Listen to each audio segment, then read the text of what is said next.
we are, and today we are going to have our history lesson.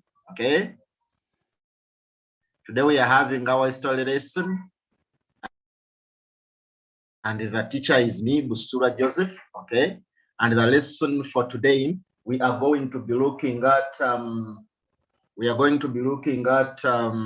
methods used by the British to establish their rule in Uganda and the problems they faced, right?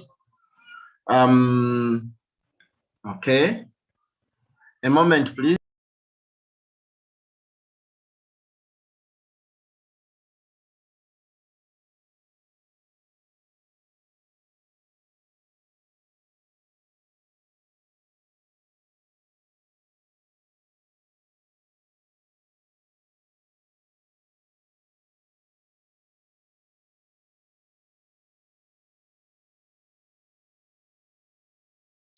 Okay, sorry about that. There was something urgent. Sorry about that. So yes, here we are. And I've been telling you that we are going to look at methods used by the British to establish their rule in Uganda. Okay, and then later on, we are also going to look at the problems faced by the British in establishing their rule. Okay.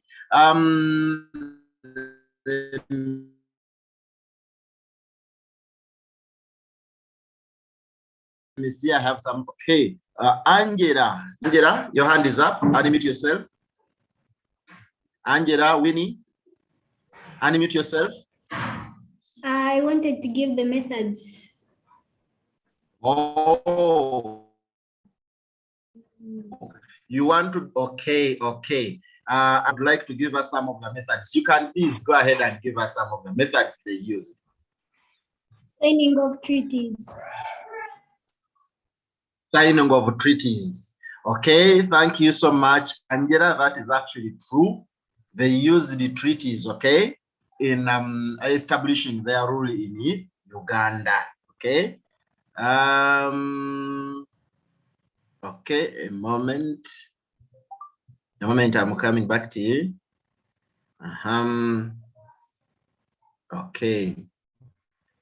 Okay, so the methods used. So we have started looking at the methods, and I'm actually getting your contributions. I have Jeff. You can unmute yourself.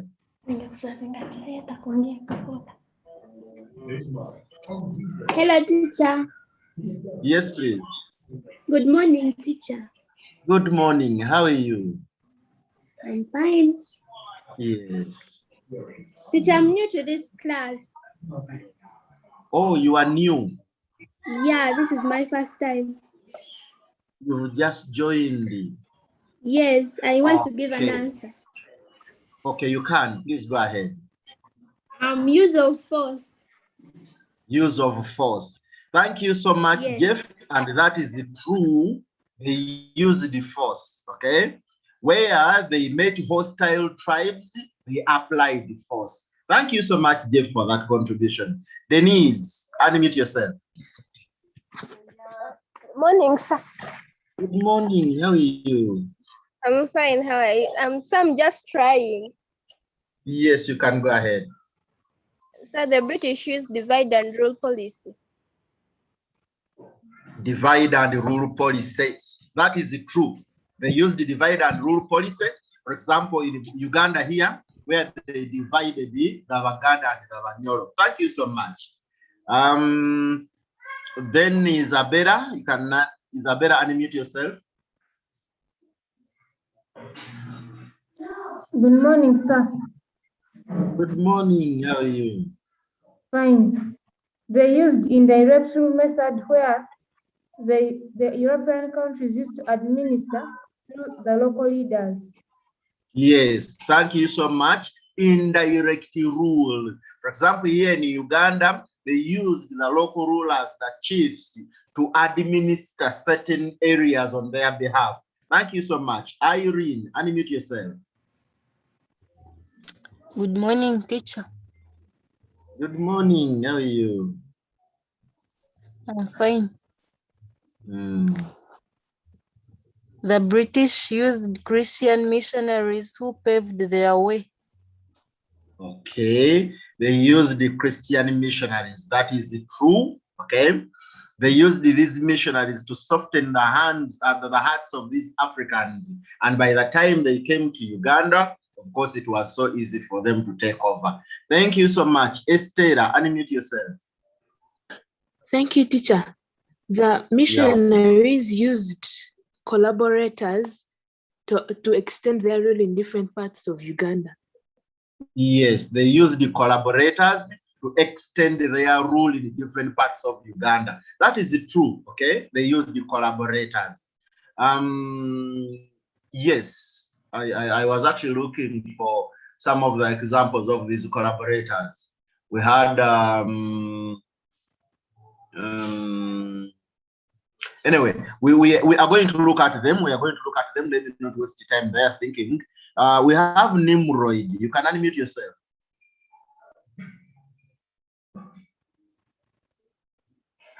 Nimrodi, okay. Morning, teacher. Good morning. How are you? Fine, teacher. Yeah, by using military support. Military support. Or they employed militarism. Militarism. Where they faced hostile tribes, then they could apply militarism. For example, in Bunyoro. Okay. Thank you so much about that.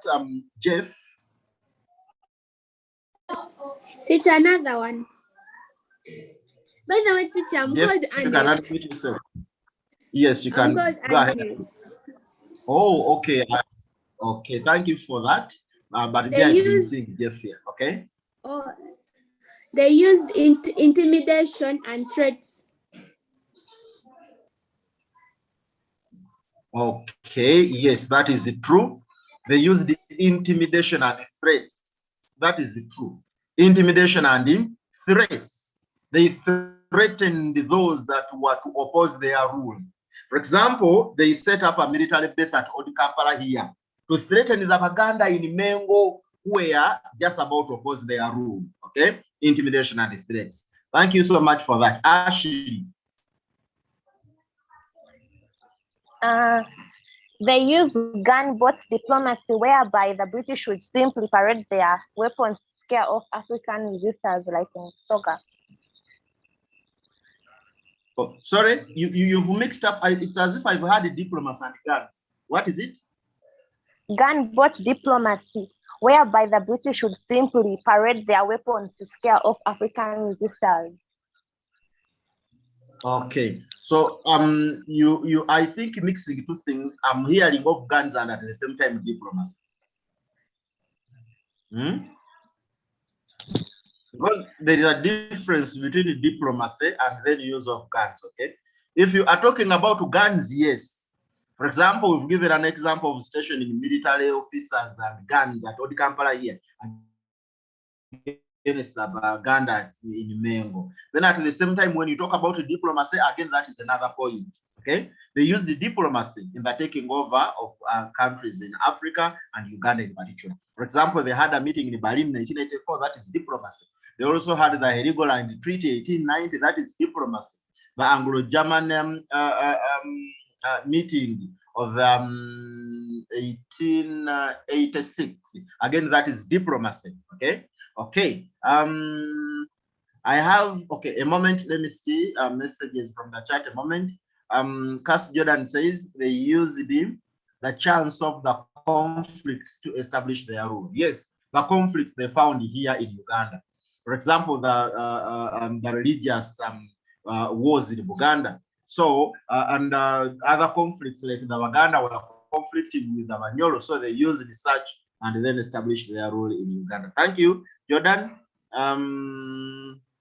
Olum says through negotiations, that is true. And agreement, I've talked about that. Okay. Then there is so I thought that we should have now so we are not having CRE, it is history.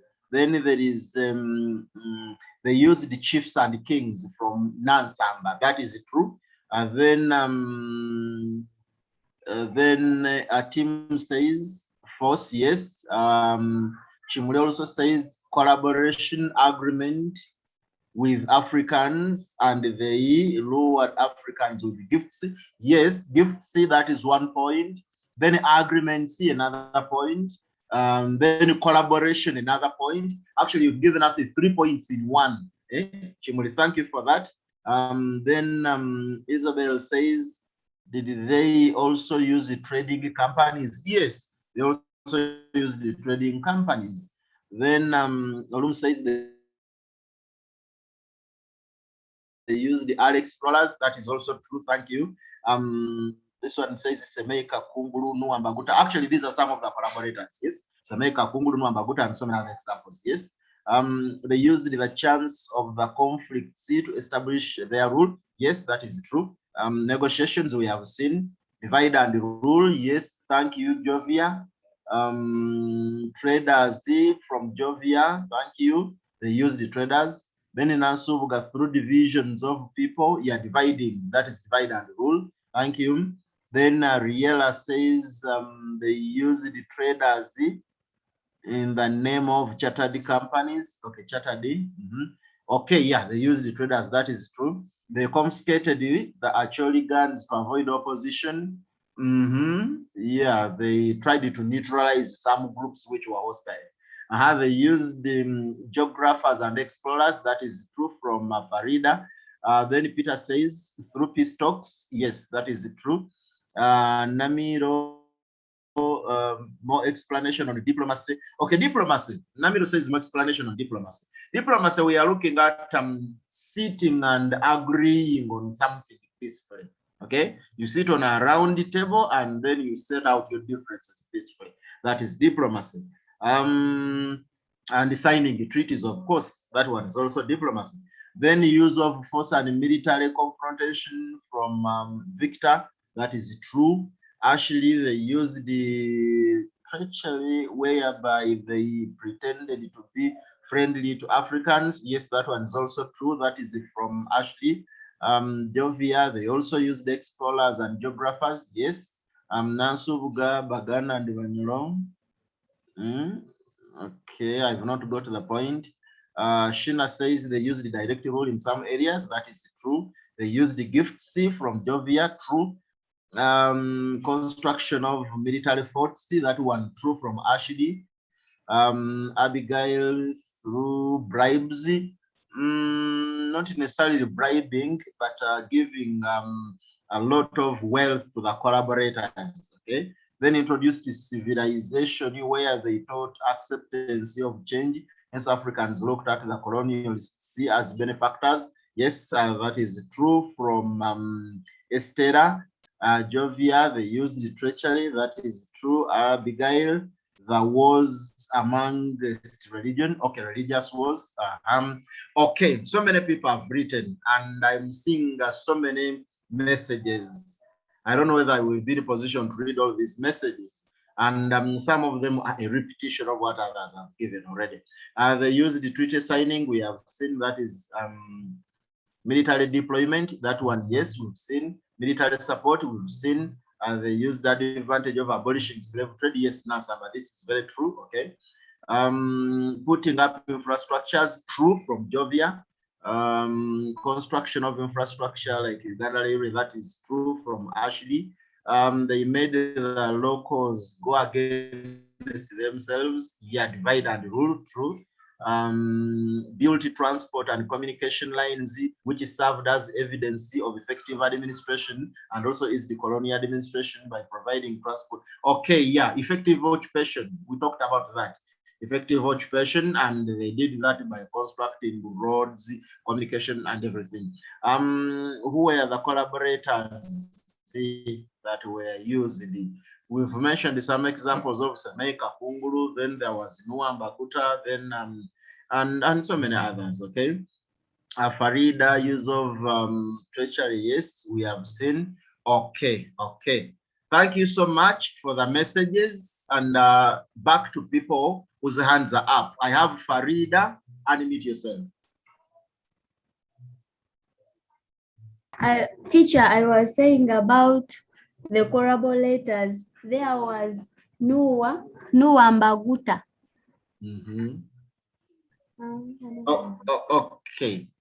Okay, thank you for that contribution. Thank you. Beatrice, unmute yourself. Good morning. Good morning. Good morning. That they use the indirect rule system, which completely fooled the Africans that they forgot about their independence being eroded. Yes, thank you so much. Indirect rule, yes, this was applied where they employed people like Semeka Kunguru to govern different areas on their behalf. Yes. Annette, I now remember your name. Annette, you can unmute yourself. Teacher, I was asking for more explanations on gun ball. On? Gun ball. Gani? I'm Someone not actually. said that. Someone said gun ball about ball. Actually, I've not seen that point, and I'm actually not getting it. Maybe guns, using force, something to do with using guns. Yeah, maybe something to do with using guns, that they use the guns, and that is the force against hostile tribes. For example, the Banyoro. Okay. Okay. Then Mugisha, you can unmute yourself. Yes, sir. The British also built infrastructure like the Uganda Railway to make them look good to the locals. Yes.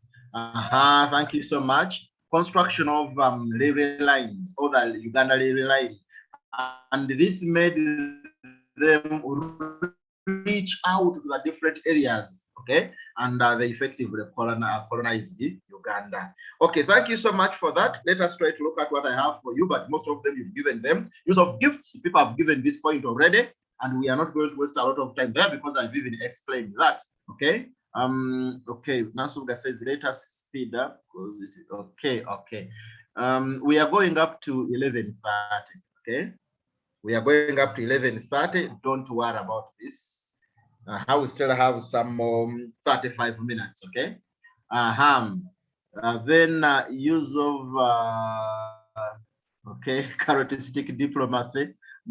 That is from Ashley. Yeah, diplomacy. Yes. Excuse me. Yeah, diplomacy. Yes, we talked about diplomacy. Okay. They transferred Uganda as a British protectorate. Yes, and that was 1890. Okay, 94. Yeah. So use of gifts. Okay. And we are saying Europeans offered gifts to people of East Africa, for example, clothes, food, the Bible, rosary beads, among others. And such materials, of course, softened the hearts of these people, and finally ended up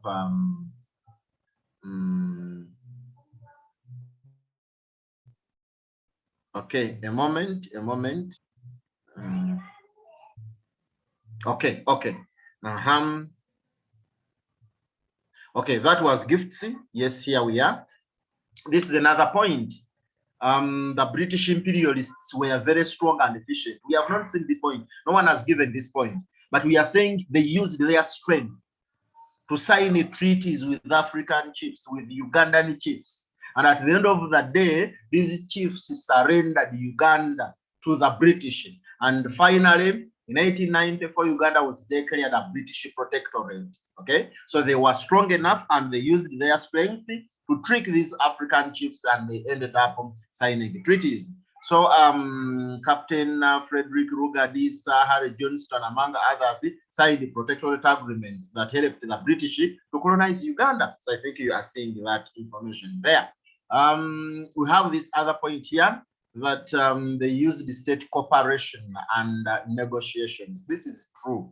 State cooperations and negotiations, like they could sit and discuss on how they would take Uganda peacefully. We've given an example of the 1900 Buganda Agreement. Okay, maybe I can begin with the example of the 1886 Anglo-German Agreement. Okay, the 1890 Herigoland Treaty, the 1900 Buganda Agreement, and all these helped in peaceful process for colonization of East Africa and Uganda in particular. Okay. Mhm. So use of early explorers and geographers. Yes, we've talked about this one. Early explorers and geographers. These ones reported to their home countries. Okay, they reported the hostile tribes there.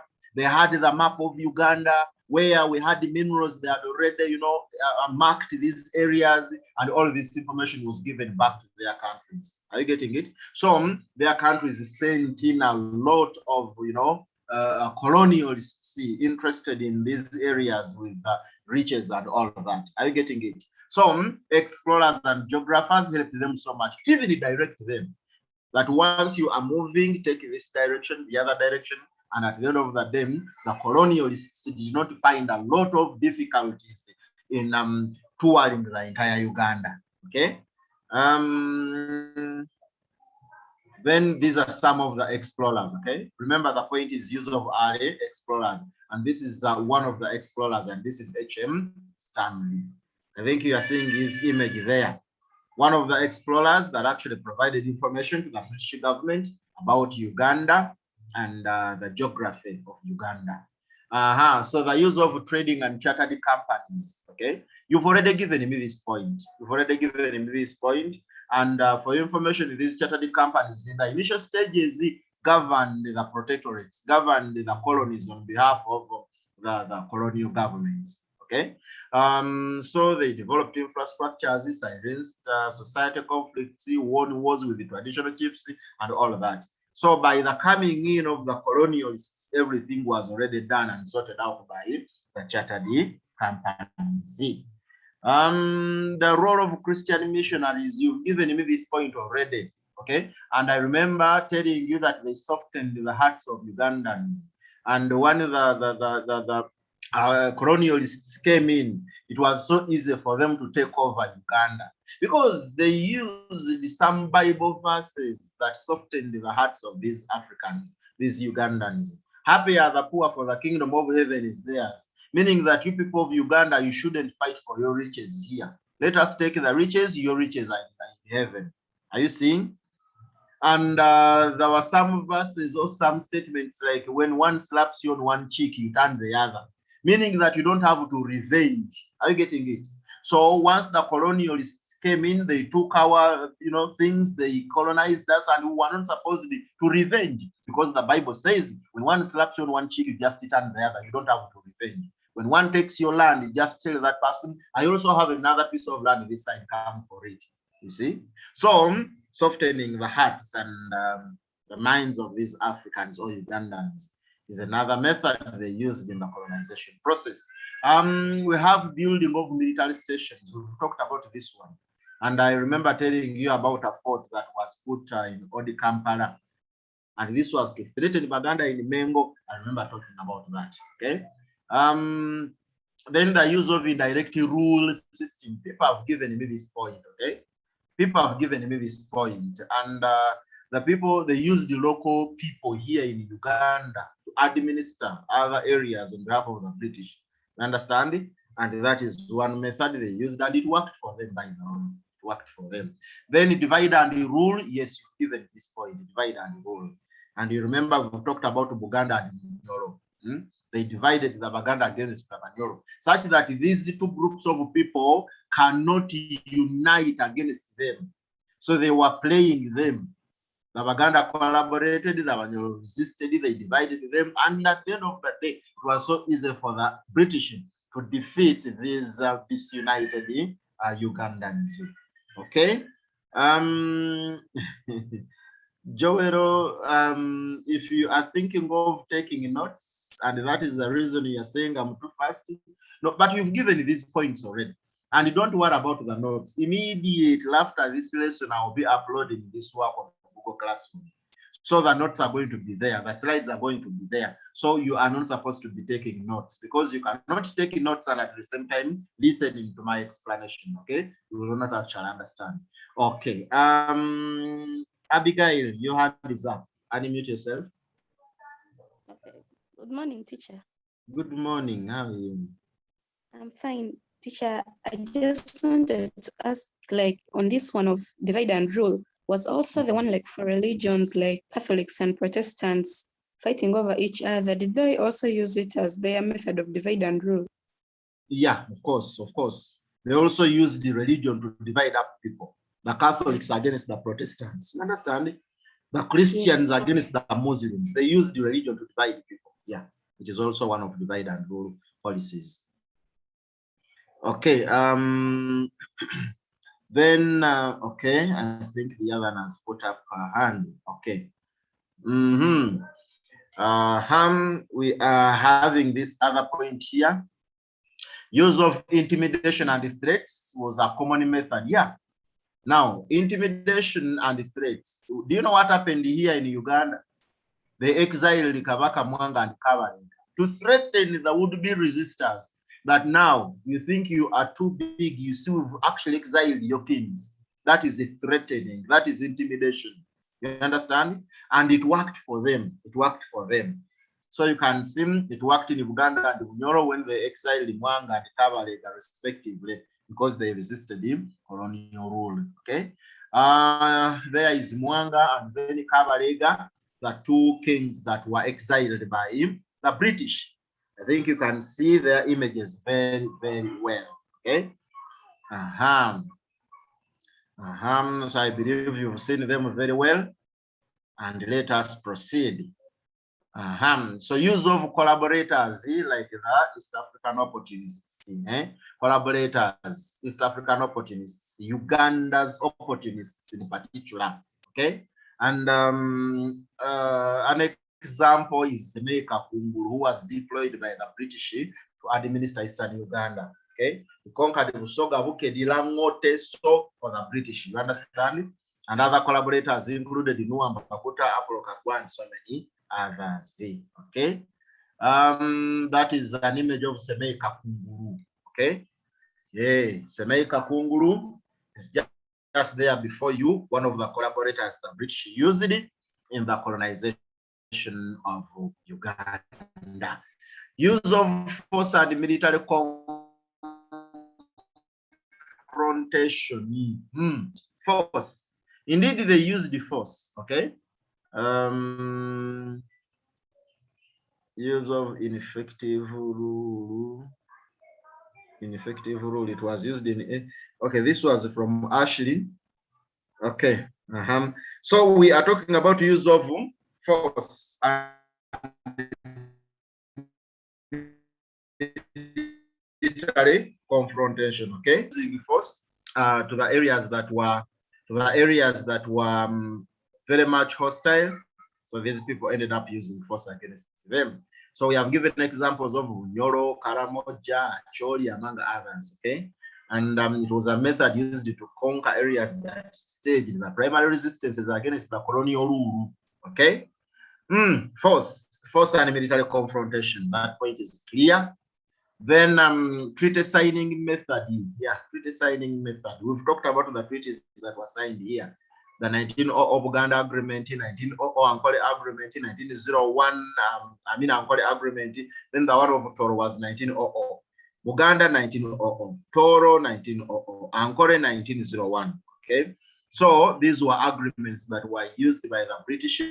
And of course, they were assuring these tribes or groups of people that we are going to protect you, most especially against the radical Banyoro. You understand? At the end of the day, these treaties were treaties that gave away these areas to the British.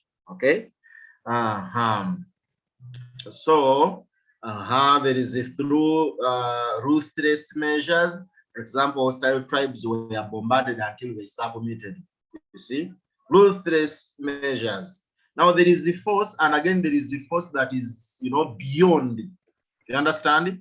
There is using of force, but again there is using of extra force, like a killing, brutal killing of people to show the others that what has happened to these ones is also going to happen to you.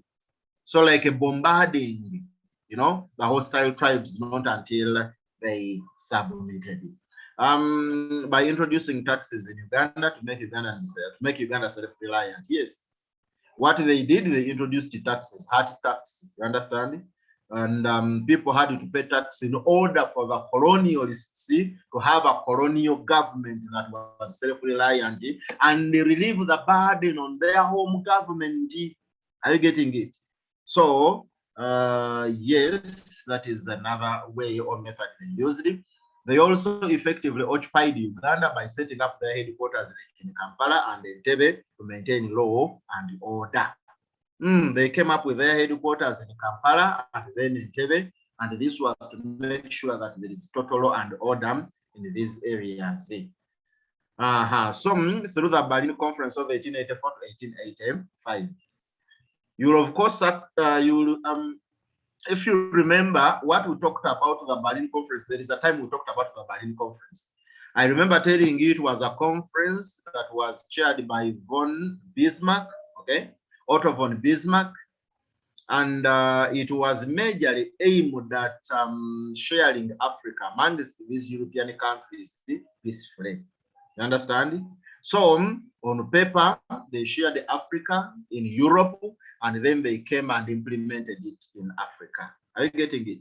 So Uganda automatically went to them, to the British, and then other areas in East Africa, for example, Tanganyika went to the Germans, and then Kenya to the British again. Okay, Zanzibar to the British, and all of that. All of this was actually agreed upon in the Balinese Conference of 1884 to 1885. Normally, when I talk about the Balinese Conference, you people, you should distinguish between, you must put the year there. Okay, if you just talk about the Balinese Conference and leave it hanging, and now an examiner will put a question mark on which Balinese Conference you are talking about. We had different Balinese congresses or conferences. There was the one of 1878. Okay, that one was there. So the moment you just talk about Balinese Conference of 1884, you need to give the different years in which these conferences were held. Farida, you can unmute yourself.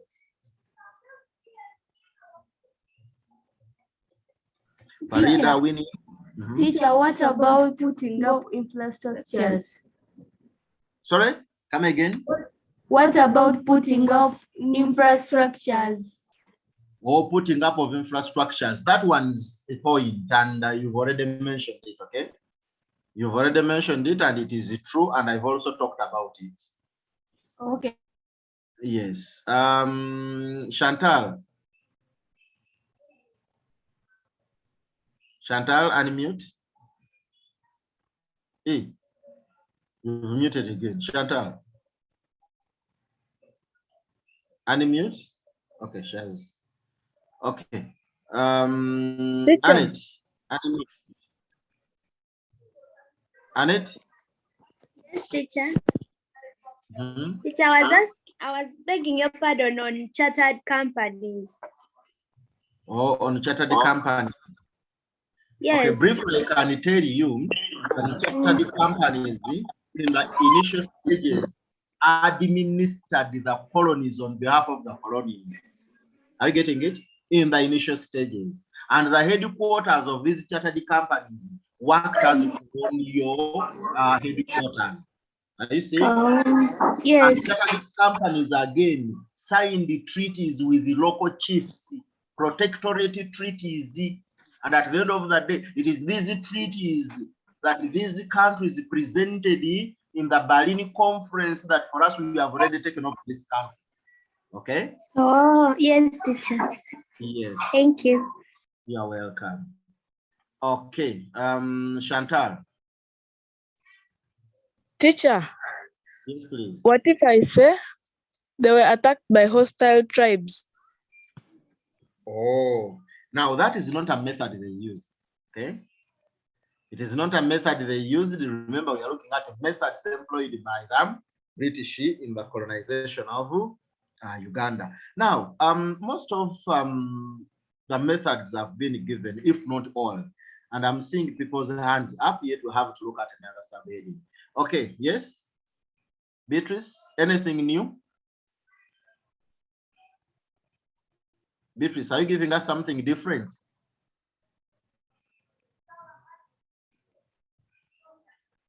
Beatrice, we cannot hear you. Teacher, Yes. the use of explorers and Sorry? geographers. Oh, The use of early explorers, were they sent by the British? Okay. These explorers were for different countries, not only Britain, for different countries. The Germans had their explorers, the British had theirs, the French had theirs, and so many others. Okay. Okay. All right. Farida, Winnie, one of you.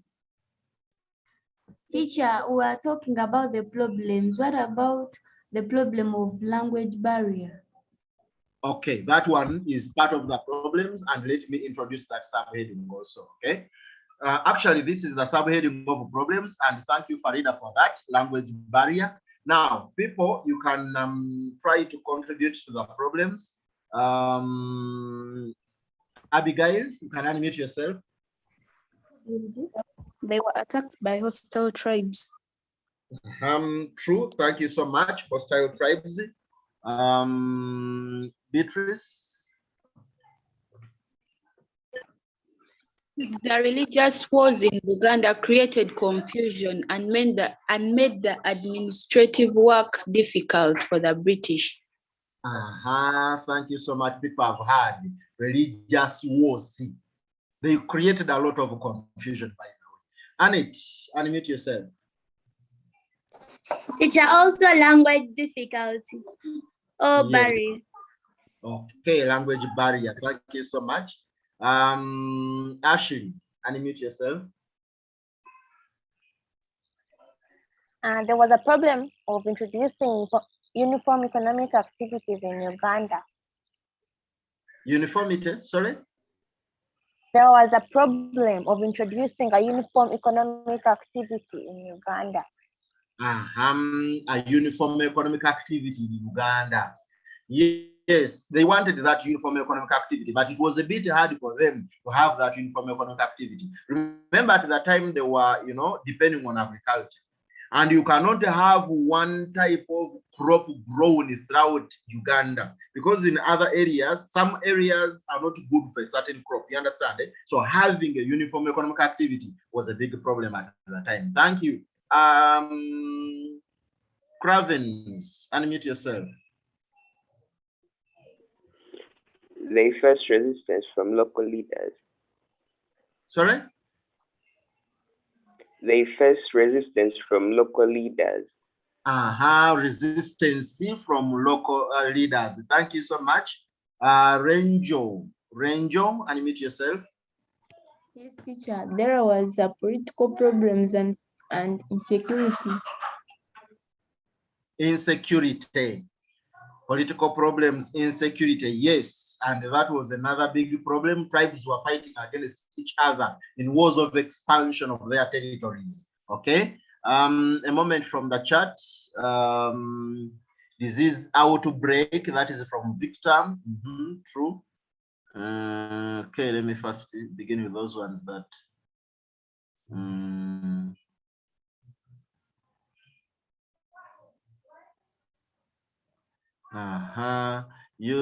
Okay, there is loss of lives trying to conquer forcefully. Yes, that is from Jess Lena. Then Isabel says they might be raised. Okay. Then hostile tribes from Shina. Yes. Joel, poor road network. True. Tendo. They were attacked by wild animals. True. Joel Shanice, fierce animals. Yes. From Matthew, they suffered tropical diseases. Very true. From Kalman, they were attacked by wild animals. Yes. Then Cass Jordan, rough terrain. Yes.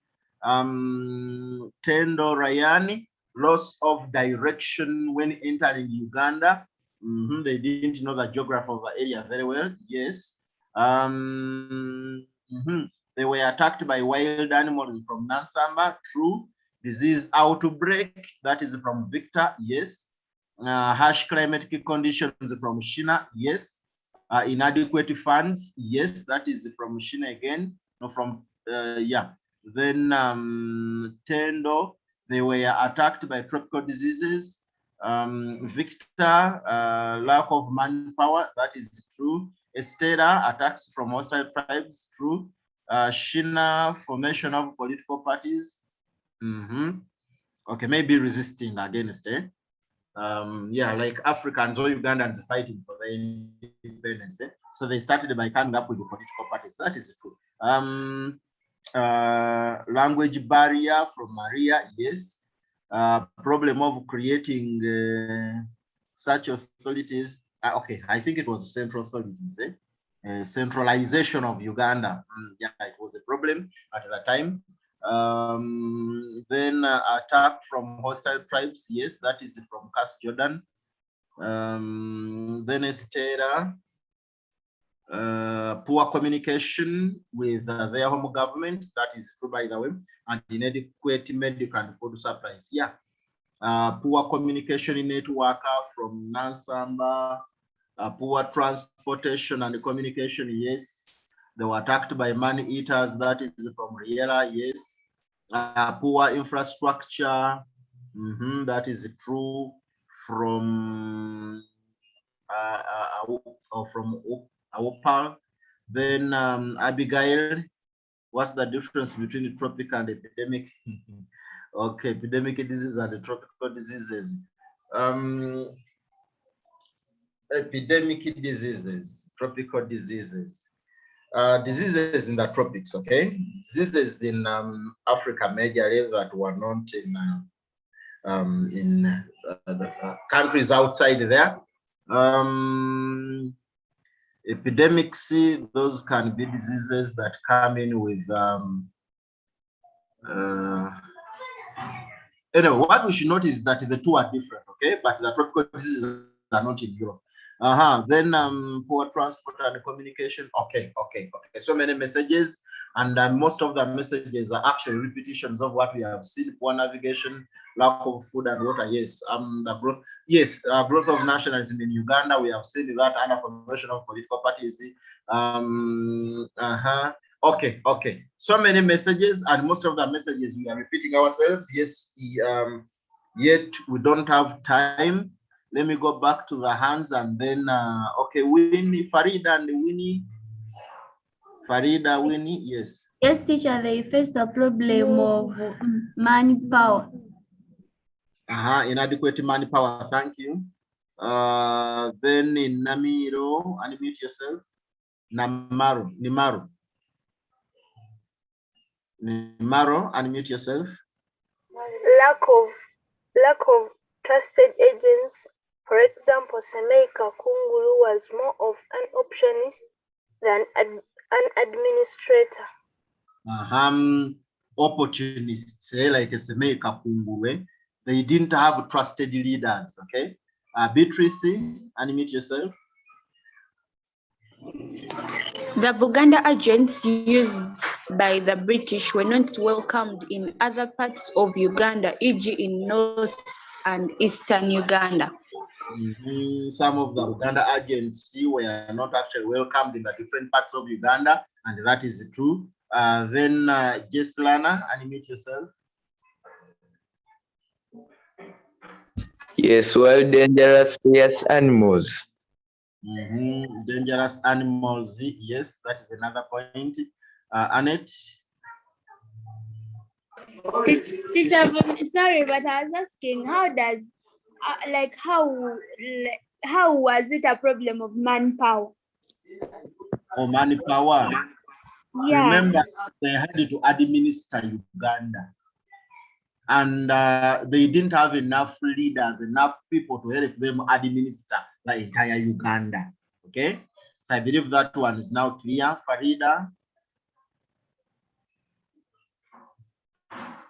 Farida, I think that one has gone off. Ashley.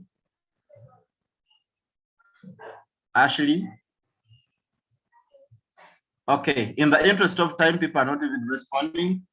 In the interest of time, let us try to look at what I have for you before actually It's time. We have widespread rebellions. For example, the Nyangire rebellion in Bunyoro. Okay. Yes, the Bunyoro resisted the British. They rebelled against the British, and they were led by Kabalega in what we call the Nyangire rebellion. There was a problem of language barrier. People have mentioned this. We are not going to waste time there. Which time we don't even have. Okay.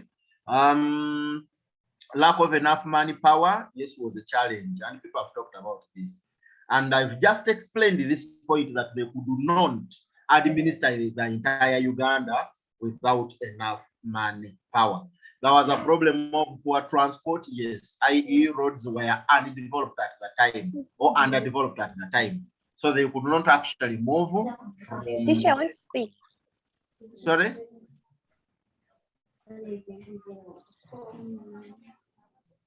Ashley, are you saying something? There's a problem of transport, i.e. roads were underdeveloped at the time, by that time. Okay. So we have this other point here that was underdevelopment. Then communication problem was another challenge, okay, faced by the British. They could not easily communicate to the people in the different areas. It became a little bit hard for them to communicate because at the time they didn't have the telephones we have. Okay. So they didn't have the telephones. They didn't have, the communication at the time was not so easy. So it became a very big problem and a challenge to the British during the colonization of Uganda. The British faced the problem of tropical diseases. Yes, we've just mentioned this point, tropical diseases. Diseases like malaria. And I've been telling you that these are diseases found here in Africa majorly. You can hardly find malaria in Europe or in America. So these are the diseases of the tropics from here in Africa. Then outbreak of religious wars in Uganda was yet another problem faced by the British. Yes, religious wars. Okay. And remember we talked about these religious wars in Uganda. It is actually, no, I think we have not. Yeah, we looked at these religious wars. Okay.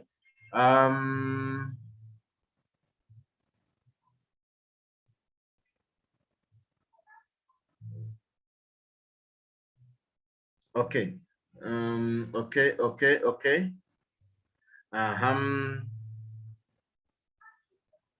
Yes, here we are with another point, and here it is. High cost of administering Uganda, okay, was again another big problem. High cost of administering Uganda, again another big problem. They needed a lot of money to administer entire Uganda. So it became such a big problem. And that is why they even introduced taxes to make sure that they at least they make sure that the burden of administering Uganda is a little bit lowered by collecting taxes from Ugandans. Creating centralized administration by the British was difficult. Yes, they wanted that centralized type of administration, but it was not easy. Yes, it was here in Uganda, but in other areas of Uganda, no, it was a bit hard for them.